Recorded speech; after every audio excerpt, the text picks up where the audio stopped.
Good afternoon, and we shall be continuing Snow White Ashes. This game contains non-explicit sexual themes, toxic and abusive relationships, blood, death, and elements of horror. If you are uncomfortable with any of these subjects, please don't watch this, and if you go to play the game, wait till you're in a good place of mind. Please take care of all of yourselves, because we all truly care for you. Everyone. Well, there's people that care for you, so please, just be cautious and take care of yourself. And with that, let's go ahead and continue on to continue and try to finish Snow White Ashes. I stand in a long, empty hallway. Darkness is all around me, blacker than the night without a moon. A polished mirror stands in a gilded frame. I step towards it. My foot falls, making no sound. My face stares back at me. Ashen and pale, framed by dull, dark hair, like a dim moon on the foggy night.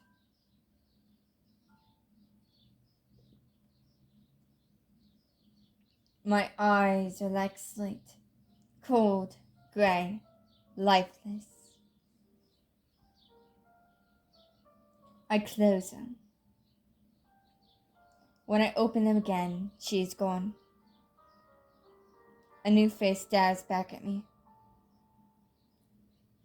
A young woman with glossy black locks, bright red lips, and eyes which twinkle like jewels.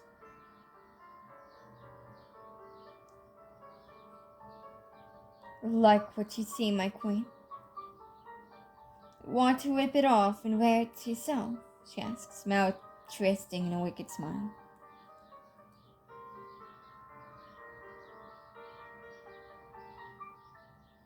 I step back from the mirror, but her voice still rings, growing louder.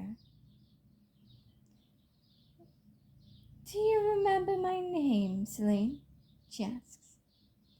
Do you remember the name of the corpse you stole from your grieving parents?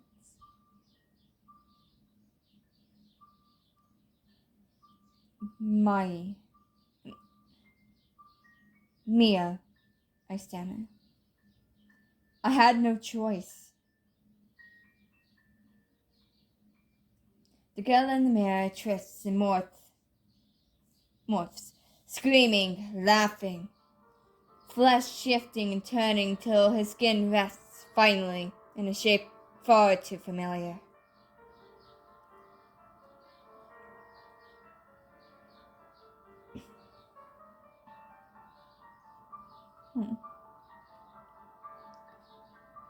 Do you remember my name, Celine? Do you remember the name you borrowed when you stole my skin? Wore my flesh? Played house with my corpse?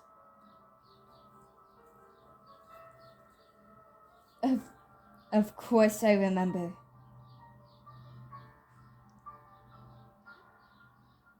That's gonna be a pain in the ass to pronounce, right?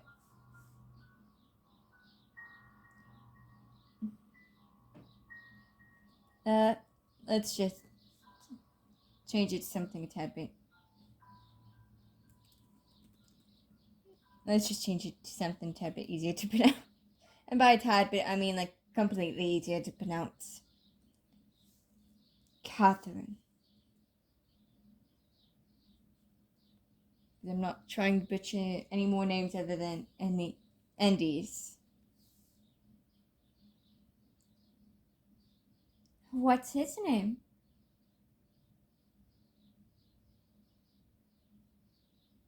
ENDYSIS.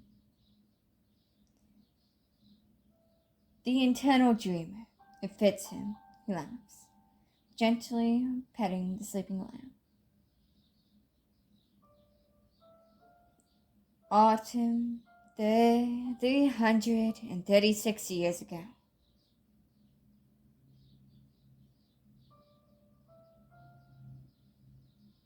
I was lucky beyond lucky when I found this body.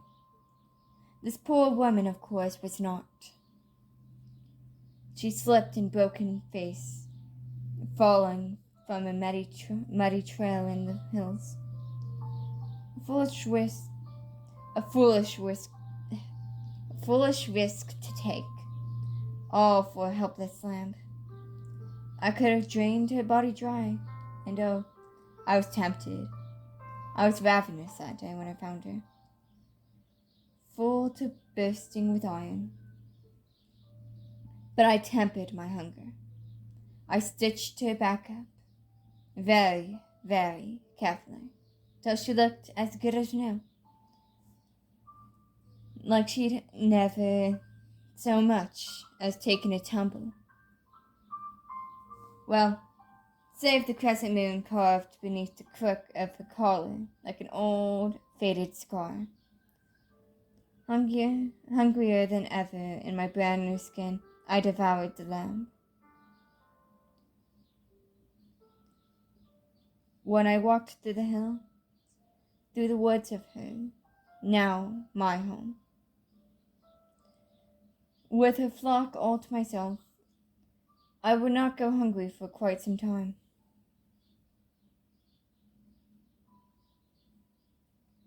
She was an eccentric one, to say the least, this gal. Solitary and aloof, she kept to herself, with only her prized sheep as company. The townsfolk whispered unkind things about her. She showed them little interest in turn. Who would notice if her mind and heart had turned? Well, animals did at first, but they learned quickly to obey their new master. I had roamed for a very, very, very long time. Now to suddenly spend my days in a quaint countryside, tending fluffy, fat, white sheep, as the days and seasons passed by. Such idleness was like Arcadia, pure, wonderful, how can calm. My new form wasn't terrible to look at either. It was strange to see her face staring back at me in the creek surface, her large dark eyes and round freckled cheeks. But her hair was lovely, bright red, like flames, like the fleeting leaves of autumn before they withered and covered the ground in muddy, dying browns. Spring and autumn. I'd always loved the I'd always loved the transitionary seasons. Cool but bright, and unlike my kind, fleeting. Winter, then spring, then summer, had all passed, then arrived. The green had begun to turn gold, copper, and ruby. The nights bled longer into the days, sunsets and sunrises streaking through the sky like open wounds. Like many creatures that stalked through the waxing cold, I was hungry. Hungry for human blood. I thought he was a traveler. I'd never seen his face before. I would remember if I had. His steps were so light, I barely heard them sound throughout the forest trail. But I could hear his voice, clear as a bell, humming a small song to himself. I listened and watched him through the trees. He wore plain clothes, mended and remended with clumsy stitches. He was tall, his strides were long. His hair was long and fell loosely behind his neck, in silver strands framing his brow. how it shone in the evening sun, whiter than the fleece of a lamb. I waited as he drew nearer, and then I screamed. I didn't expect to slip and genuinely hurt myself. I would replicate the scream, but I can't. No. Honestly, my vocal cords aren't good for that one. I'm not able to pronounce screams, which sucks.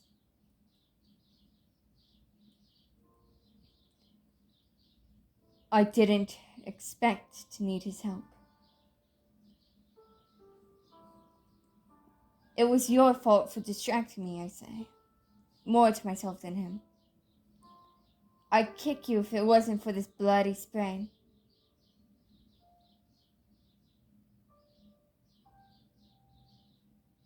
I can't advise that, Demisella. You'll hurt yourself again. He stops as I lean against him and mutters something unintelligible. Do you need to rest? He asks, softly, voice tinged with concern. You've only just met me. Why do you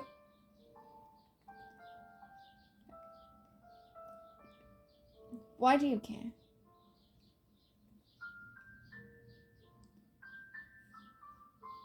Carry me back. I can't walk anymore. I didn't expect him to literally sweep me off my feet, but I was joking. This is fine, he says, as lightly as my body apparently weighs. You're like a feather.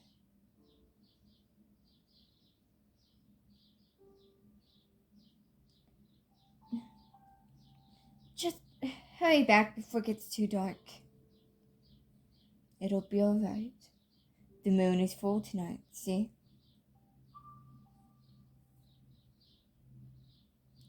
The trees in the path ahead clear their branches from the sky.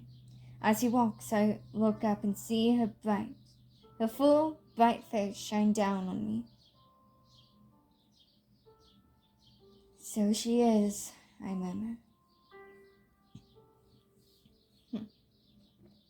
The lamb is much more weary than I am. Forced to walk the long trail on its own legs, falls fast asleep at its mother's side. What's his name? The stranger no longer stranger asks. Who? The little one who went through so much trouble for, he replies, motioning to the slumbering lamb. I look up at the sky, at the moon, and her stars, and say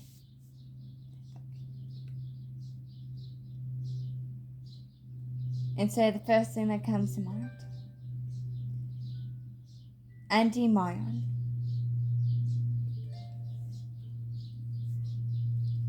The eternal dreamer? The eternal dreamer?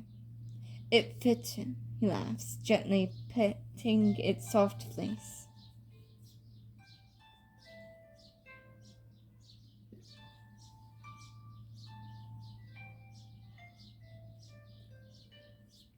There's something beautiful about the sound of his laughter as it leaves his lips. It reminds me of the notes of a lyre. How in the bloody hell did you get out?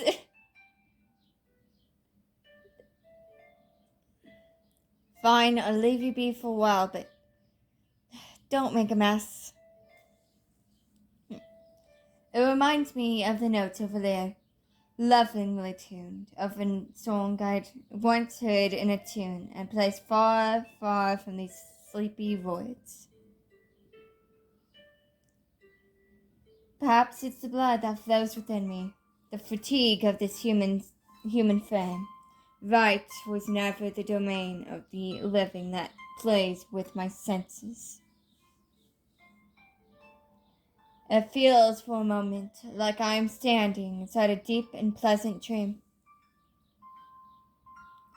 The wind gently caresses the strand of his long hair, silver as the moon above us, as he turns to me with the look of embarrassment.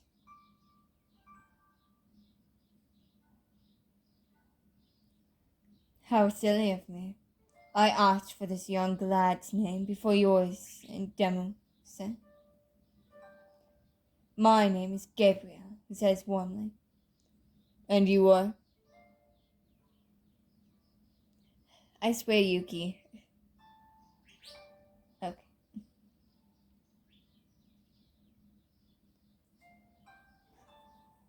Come here, girl. You okay? Come here.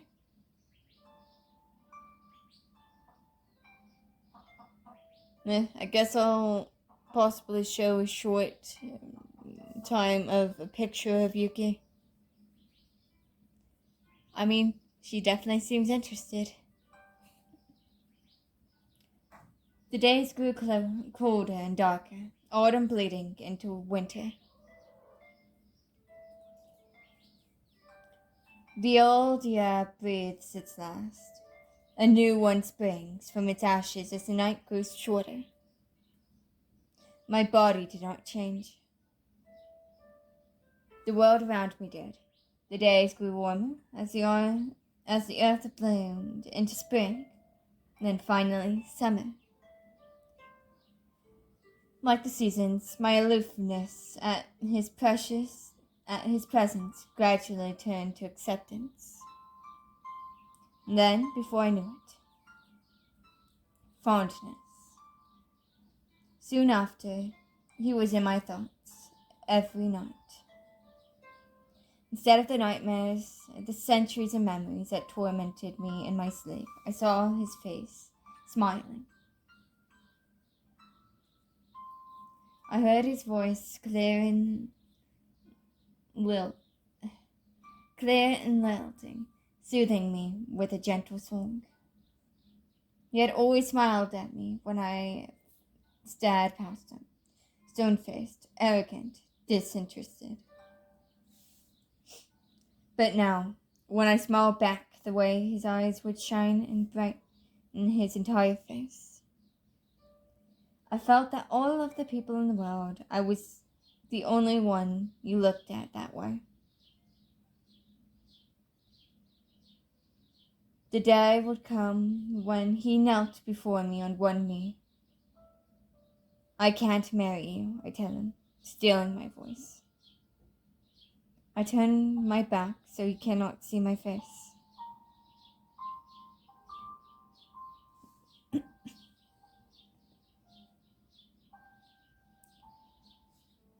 Won't you tell me why? He asks quietly, with tenderness without hurt. Because this body will wither soon when the blood of my flock runs dry, or the villagers find out what I am. Because to be at your side heightens the risk of 100-fold. Because I am not among the living. Though my cheeks glow red, and my heart flutters against my will when I look at you, when I hear you speak these words, they make me forget what I am, make me wish for what I must never desire. I can't give you children. I know, but I am not a lord or a prince. I don't need you to bear my flesh and blood. Besides, I know nothing can replace the lamb as your little ones. I wish I could tell you I tend to them so tenderly because they are my lifeblood. I hardly have the means to keep a hearth and home. You've seen the way I live. But you can stitch and sew like no one I've seen. And I'm a half decent cook at the very least. If all I want so sweet, I still cannot. I'm gonna go check on Yuki real quick. Honestly, she disappeared. I'll probably leave it.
To be honest, you'd probably think Yuki was something like when you see her, you'll probably not think that she, or not believe that she is what she is. But honestly, those sorts of creatures are lovely in my opinion, and they are very sweet. So why not, right? Come here, Yuki.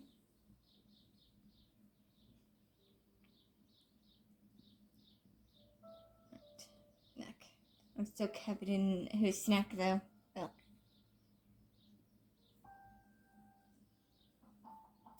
Do you dislike me? No, spare time. If you don't feel the same for me, then leave your sight.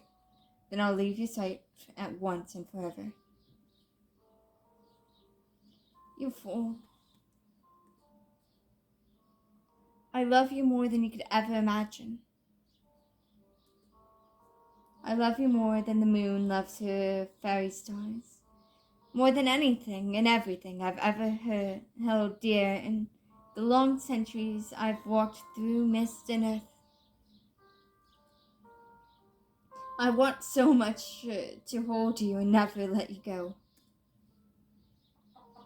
Then don't torture me so. Please say yes. Please make me the happiest man in this world.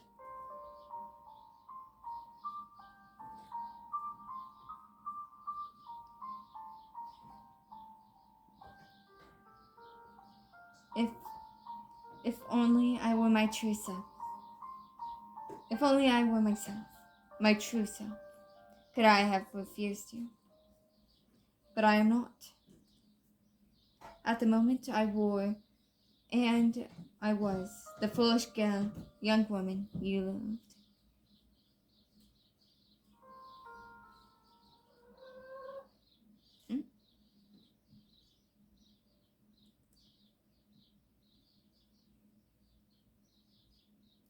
There was guilt in the back of my mind and the far corners of my heart in the days that followed.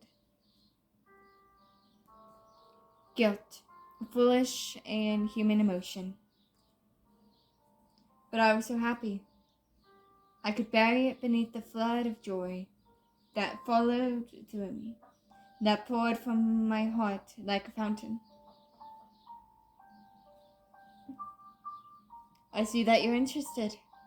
Why don't you come here, girl? Yuki? Huh? You lose interest when I call you out?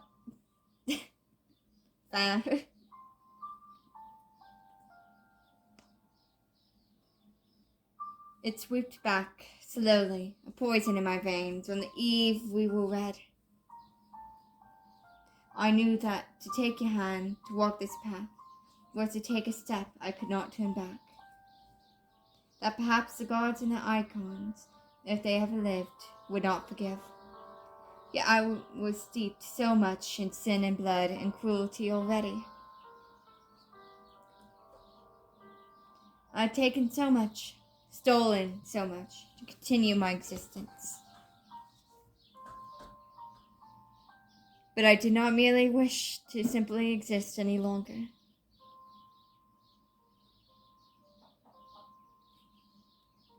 You made me wish, for the first time since I was truly been alive, to live. Yuki, I suggest you get away from those electronics. Those ones aren't to really fully mine, so he'd kill me. Yuki. Come here. Come here, girl.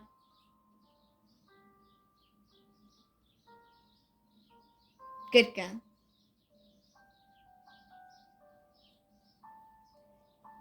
Perhaps he senses that hesitation, the feeble, silent cry of my conscience. We don't have to. We can wait if you're not ready yet. Why did his words only make me grow hungrier? I am. I want this. I shut his soft, sweet lips with mine. The body that I wore when I spoke my vows to you was both living and unliving. A body that was not mine to live with, to love with.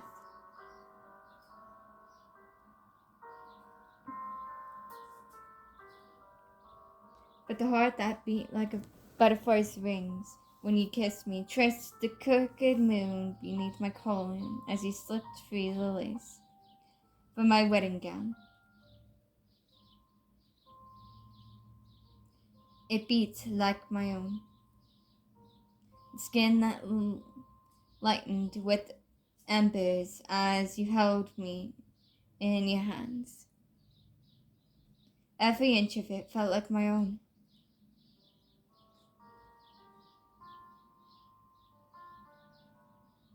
I loved him too much to stop.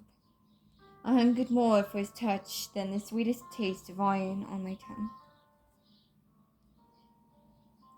Though the name he whispered into my ear was not mine, the tenderness with which he spoke it belonged only to me. Yuki, don't jump.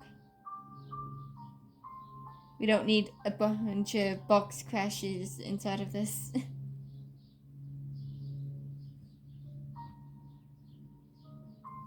What did it matter what shape I wore, what form his fingers traced, what gentle arms embraced?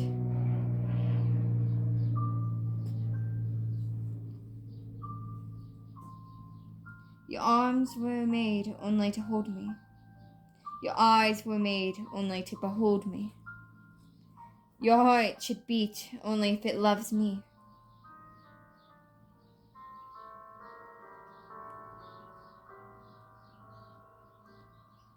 There, laying my head against his chest, lulled by the rhythm of his gentle heart, I thought of my body, my true body, lying cold beneath the earth. Wish that I could feel this warmth. This fragile thing that I had now in my hands I would cling to until death again parted me from him.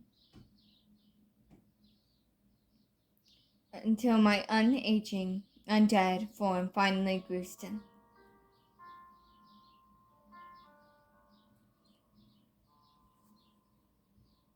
It would be a love as fleeting as a red leaf flitting through the autumn wind.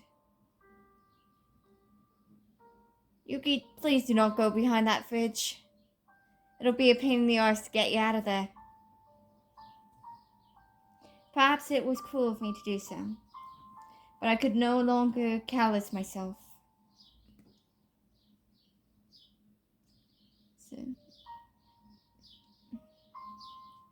But I could no longer callous than fate or time. Humans can hold memories for a lifetime, after all. Yet they can move ever forward. Because they must. Because this is what it means to walk among the living. He would live a long, storied life that could be a brief but cherished memory in his heart. Just as I would hold him forever in my immortal and unbeaten one.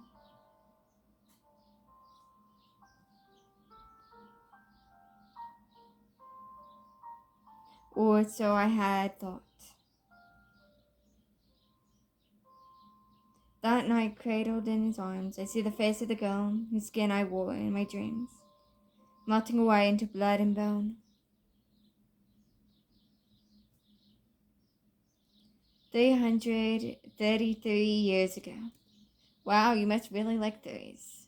Indies. I smile now at the villagers when I walk through town. Yuki, don't. Okay. I no longer hum only to myself as I spin wool into thread and thread into cloth. I share my joy with the birds, the flowers, the lambs, him. Like fabled Arcadia or fair Elysium, my tranquil days pass by in peace. Yet sorrow does not temper joy. It only makes it grow, sweeter by contrast. And sorrows do pass us.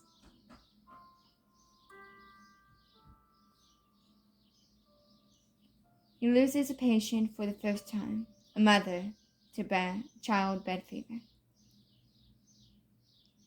Soon, one of her sickly newborn twins follows her. How it eats at him, my poor, sweet, gentle lamb. I console him that day as best as I can. I have seen so much death been the cause of it at times. I do not know what words he needs. But I hold him tightly and let him hold me. Then at night I lull him to sleep, slip from my bed, and feed on the iron sweet smell. Mother and son are buried together. Nobody notices that the corpses are lighter.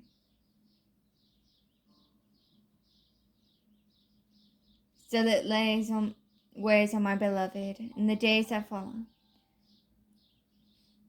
The image of the unbreathing babe, and the weak, weeping one left behind. And so, against the last fraying strands of my better judgment, I tell him, let us take in that child as our own.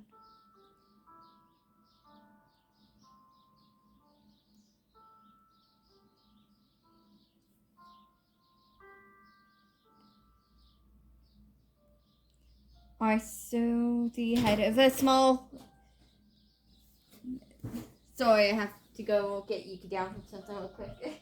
Sorry. Alright, come here, Yuki.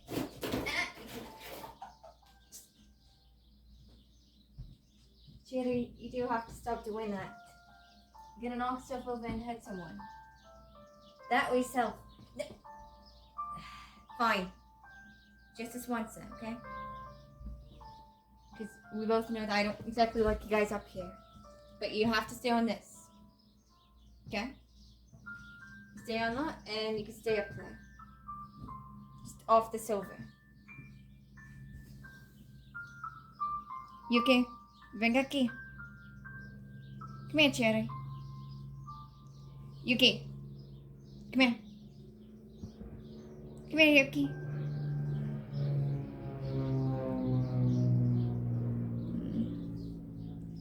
I sew the head of a small wooden doll, sutured the seam along its neck with a long red thread. It is a lamp. Its fleece is made of the softest wool I could spin. Come here. Oh, okay. When I finish with its head, I take a thick black thread and give it new eyes, adding tiny white stitches for a twinkle in each one.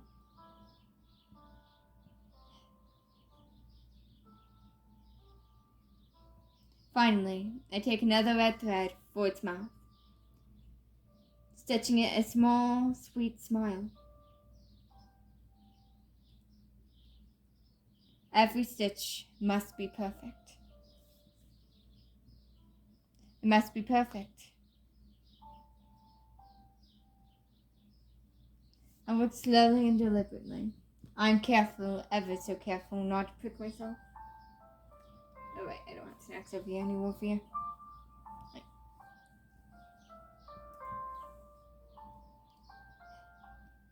I swear you like being a wall breaker. Come here.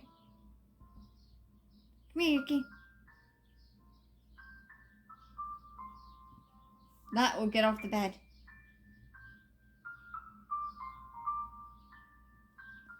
Especially with how sharp your claws are. I never enjoyed the sight of the iron escaping this flesh. So I yelp with surprise when I notice him behind me. Spirits. Yuki, no! We're not doing this. Nope. That is fragile. This is why I don't normally let you guys out. Or at least out here, especially when we're quitting. I swear. Come on. I thought we could be friends. Well, we are friends. It's just, I don't get it. Why don't you make any noise when you walk? Did I startle you? He asks sheepishly. Just as I am about to settle back into my chair with my needlework, a loud wail comes from the bedroom. And now you've woken him. I rushed towards the wooden cradle in our chamber, left the crying infant into my arms and rocked him gently, saying, "Oh, hush, my love, my little lamb. Mammon is here."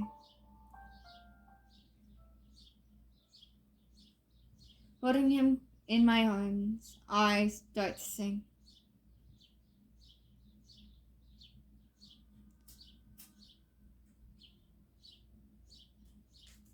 Come to rest in my embrace. You safe in the light and of grace. Should the clouds drive away, or the midnight ashen face, I shall guide you home in the place. The babe is fast asleep before I finish the last verse of the song. I set him down in his blankets and sigh, closing my eyes for a moment. As I stand, my beloved rests his head on my shoulder and holds me from behind. Nestled in my arms, I let him lead me back to the seat in the front of the hearth.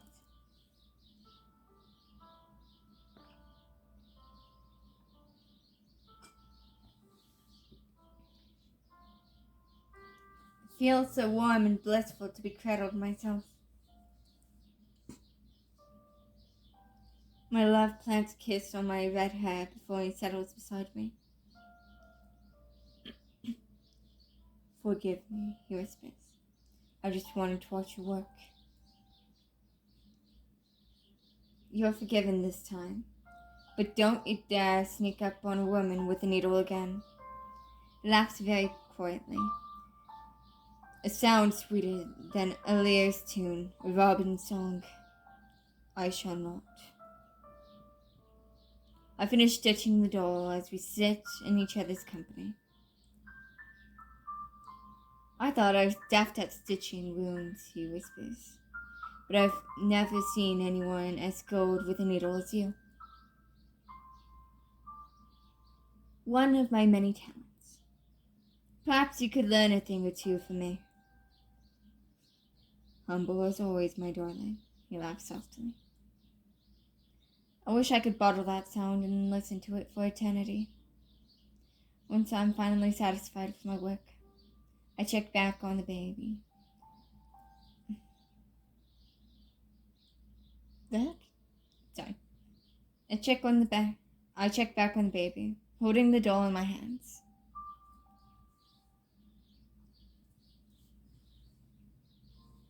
And Yuki's chasing something out inside the back. Of course, she is. He's still sleeping soundless. You have a magic touch. You have a magic touch, my darling. He's yet to fall asleep so quickly when I sing to him. I smile. That's not true, my love. Who dares slumber when you sing? The baby boy before me is so warm and small. He must dream so gently. His small chest rises and falls. His cheeks are pink and round, and his short curls soft as down. A happy coincidence that his hair is red as mine. I'd almost forgotten what my own hair, dark locks looks like. I would miss this flame-colored hair.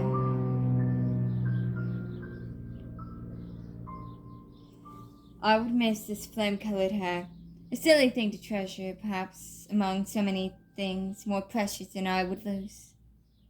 But I would always have fondness for it now. As I watch him, the fullness in his heart unravels to something cold, gnawing, and dark. I'd let myself forget for a moment and believe that he could truly be mine. Mine to nurture and love, to care for and watch as he grew. My chest twists like a spike had been driven through it. I know it is wicked of me, leaving him a widower. It's cruel enough, but now, a boy without a mother. At least I won't be alone without me. I think as my beloved nuzzles my cheek, wraps his arms around me. I close my eyes. Even if it's for the briefest moment, for the first time since, not even before I drew my last breath as my true self, I have a family. Just for this moment, they are mine, and only mine. I rest in their warmth, my beloved's arm around my wrist, my son sleeping softly before me for just a little while longer. Finally, reluctantly, I break free. Watch over him while I run to the market, I whisper, carefully smoothing over my little one's blanket. Are you sure? I don't mind. I need some fresh air.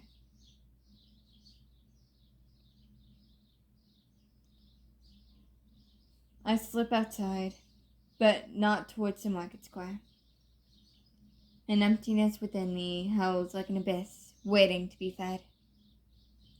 I am afraid I would devour both you and this child, if I gave in to the hunger. 331 years ago. This is a long trek down memory lane. Probably louder because Yuki would... not louder. Longer. Due to Yuki's mischief. He injures his back in a careless accident while trying to repair the old fence. He did so against my protests. I just wanted to make certain nothing else gets to your darling lambs. Welcome back, Yuki. How's your run? That's good. His words trust like a knife in my gut.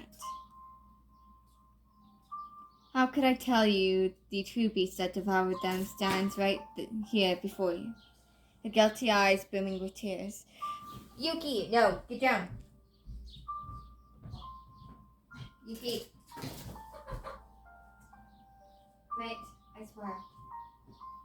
I get that you want to be near me and you're interested in this, but you gotta stop knocking shit over.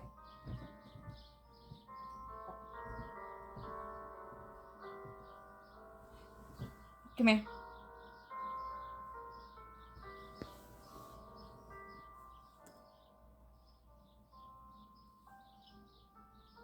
As I help him wash that evening, he laughs and tries to reassure me, wincing sharply as he does. This is nothing to worry about, my love. I'm simply getting old. Look at my white hair. Yuki.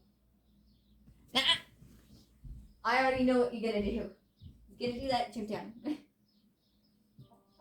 Get down. No. Yuki, I'm trying to record, please. Jerry. Let me guess, you want to be on my shoulder? Fine. Hop up. Stop, or you're gonna stop jumping on everything. Got it? Come here. Come here.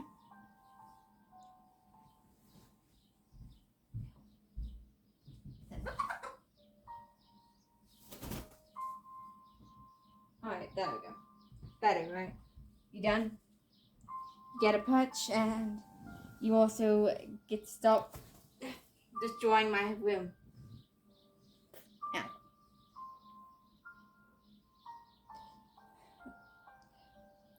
Oh, stop. Just be careful, please. I look down out of shame and see our reflection stare back at me in the water basin.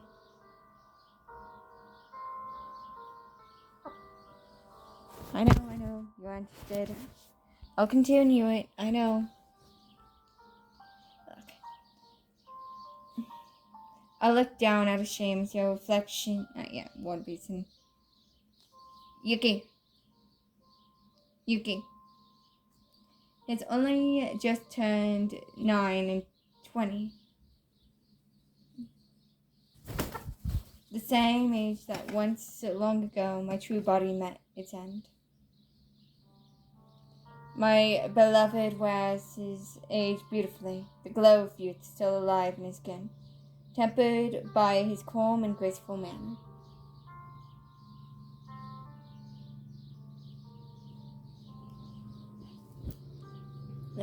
There we go. Better? There we go.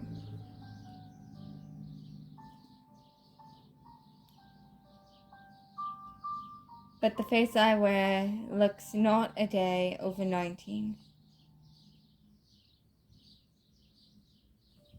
I have not changed as the years pass by, and I will not change. The unkind whispers about me had never ceased completely. Some gossiped that I was a witch or a creature of the mists.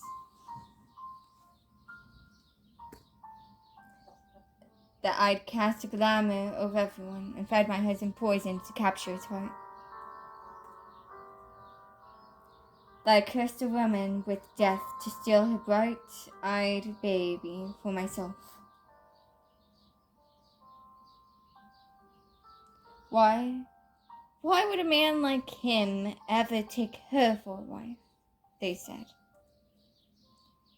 If she were a fairy, she should have picked a prettier face to wear. Her eyes are like coal. That Yuki. Oh. Fine, yeah. Again, what do you pick when I'm also not able to focus as much on you to do this? How true. Aren't they dreadfully lifeless?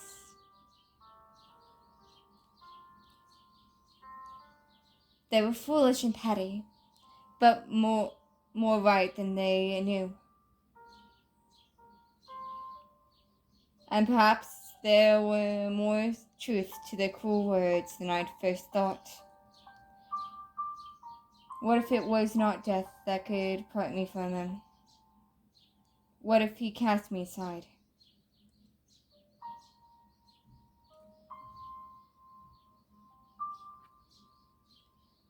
My beloved was like the sun, radiant, giving warmth to all he touched, ever ready with a bright smile or a kind word. Laughter and music were like breathing to him. It was hard to pull a smile or a song from my mouth in contrast. But was that any fault of mine? If he smiled so easily, didn't that mean that the ones he gave me were less precious? Less meaningful? Less special? Why should you smile for anyone but me? Why should you sing for anyone but me?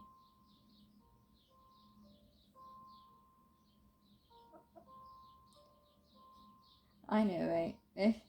Pretty good, right? Cute. Right. You're at the widow's house often, I say, seeing him pack his doctor's bag and head for the door. The collar of his shirt, the one I mended for him, sits crooked around his neck. I straighten it for him, wondering briefly if my body would have the strength to strangle him if I needed to. Okay, that grew dark rather quickly. Yeah. Ow. Her boy isn't doing well. Her boy isn't doing well, he replies. His voice sounds so distant, mirrored with concern. Was he worried for a child? Or for her? My beloved had given a beautiful eulogy when her partner passed, and oh, how prettily she cried. She had a loveliness that not even her reddened eyes nor disheveled words could loosen. He handed her his handkerchief, the one I had stitched for him, painstakingly, with bell-shaped flowers and green leaves, that matched his hair and eyes. How could something I gave you be so easily handed away? When I thought of her face with her glossy locks and fair hair and brightened eyes, who looked so lovely even as she wept, and her livingly young son clinging to her skirt, her healthy child who ran and laughed like children should. I wanted to bleed the iron dry from them both. When I saw my plain face and stringy long locks in the creek's surface, when my son, still so small for his age, cried and fevered, would not eat, I wanted to tear off my own skin. Were you only concerned in a doctor's sense of duty, or was it something else? Honestly, I don't know either. What do you mean, darling? What do you mean, darling? I didn't realize I'd spoken my thoughts out loud. Ow. That is wall. I don't remember what I said that I accused him of. What words I cried that screamed at him. Only the misery I felt and the growing anguish written on his face. Yuki, you are distracting. I love you, but God. Nah. Fine. I wanted to hurt him. I wanted him to feel what I did. To hurt like I did.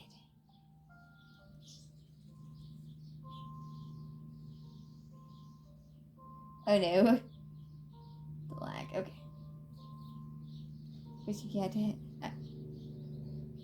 It was because of him I felt this pain. It was because of him.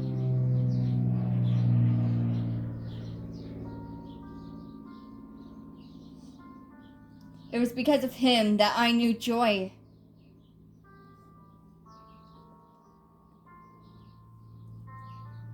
It was because of him that I now suffered so much in my heart. Suffered from the knowledge that I would have to lose him. I could not utter a word of it to him, for he was human and I was not. He was glorious and joyfully alive, and I was only half living.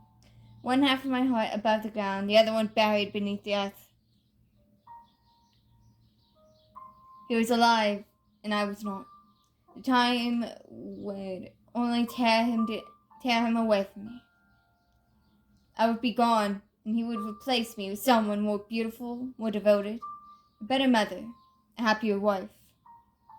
And then I would wither away in his memories, and nothing that remained of my love for him would be left.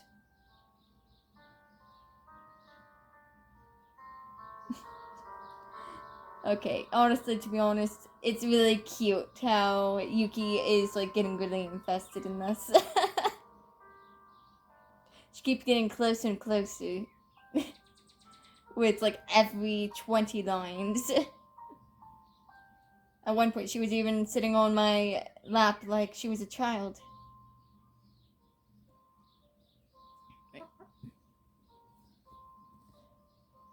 I could not bear the thought of anyone else at his side, any other person on this earth, receiving his brightest smile, his tenderest caress. The thought of his hands encased in gloves knitted by another, fingers intertwined and around another's.